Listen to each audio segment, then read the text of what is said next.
Oh, so welcome to episode 40 of my Indie Rowdy series, and this is one where I'll be taking a look at an indie game and putting it in the spotlight, as they say. And yeah, it is just one of those ones where this is a game that I really enjoyed quite a lot, and it's currently on sale on the US eShop for, it's about 20 cents. So yeah, it is like not expensive. And yeah, it is just a very, very basically controlled game in the fact that you run forward and I'm just going to pause for 1 second and make sure that the audio isn't too much over my voice. It's fine if it's a bit. But yeah, it is just a case of you run and you press left and right to a maze. And each turn on most of the stages triggers a synthesizer, a vocal synthesizer, to kind of walk you through a bit of an odd-ish story, I want to say, but it's more just a kind of a narration over life in general office work and how you are nothing or no thing. But yeah, it is just a game which has incredibly simple yet like rapidly increasing difficulty. And yeah, these aren't procedurally generated, by the way. These stages have a beginning and an end. As you see, the 28% down in the bottom score part of the stage. So there is actually yeah, like I said, there is stage. Oh no, oh no, oh no, oh no. There is stages to this game. Yeah, you can see anywhere where there's a little lip thing on the ground sends you flying into the air.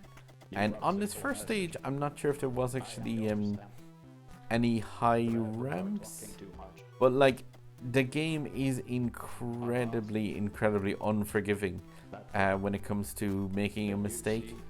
Just that it is just a complete reflex test. And yeah, I'll give a blast through the first stage to show like, oh, it's relatively not too horrifically bad. And yeah, I'm just gonna, as soon as I get murked, I will flick onto one of the other stages. But like, it is just this it's more or less this for the entirety of this gameplay, and it is just a case of it's incredibly really responsive, and that's kind of the downfall of the player at times, because you will press left or right too quickly and you will just walk off the track. If you step off the track or walk into any of the walls or items around the place, like, it is an instant death. Like, this is a case of you're playing, you're dead. But I will hey, there we go, stage 2. I will. Oh, okay. I should have turned right at the start. I believe the narrator may have told me to turn right. Yeah, sorry, I have my game sounds turned down quite a bit, but yeah, you can see that like now your background and stage and stuff gets changed, and it starts to get a bit more 3D. And more difficult because your character carries inertia off of jumps, and as you gain speed and yeah, move through the mazes, like, your character will just fly off of some of the ledges, and there's quite a lot of really complicated and difficult jumps in the later stages. I will say, if this game looks appealing to you, just, I will warn, it is incredibly difficult. Oh, I'm slipping. I'm dead. But there you have to like adjust yourself in the air. But yeah, it is incredibly difficult.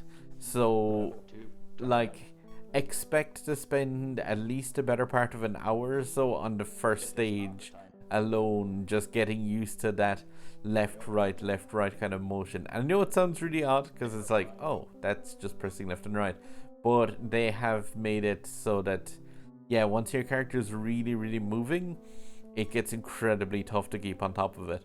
But yeah, it is just a really cool game where I've definitely had times where I've taken this out on the Switch and just started playing it while waiting for people, or just, yeah, when you have a few minutes. And there isn't much of the lines of plot and story other than just that narration, which kind of berates you for not being anything.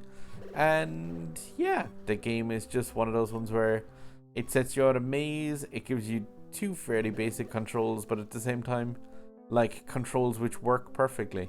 And that's what I really like, is when a game just doesn't get complicated in terms of what it tries to do, but at the same time what this game does, which is a really, really fast reflex puzzler, it just nails down to a T. And as you can probably see, if you're the type of person like myself who has that one more go kind of heart to them, you will really enjoy this. If you get put off by dying in games, do not buy this. Because this is one that will happily kill the player more than a few times. Uh-oh. My path's getting narrower. I'm just gonna run this dude.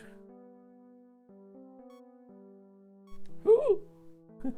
It's really important with the jumps in this game to, like, time the turn. Oh, no. I shouldn't have tried to correct.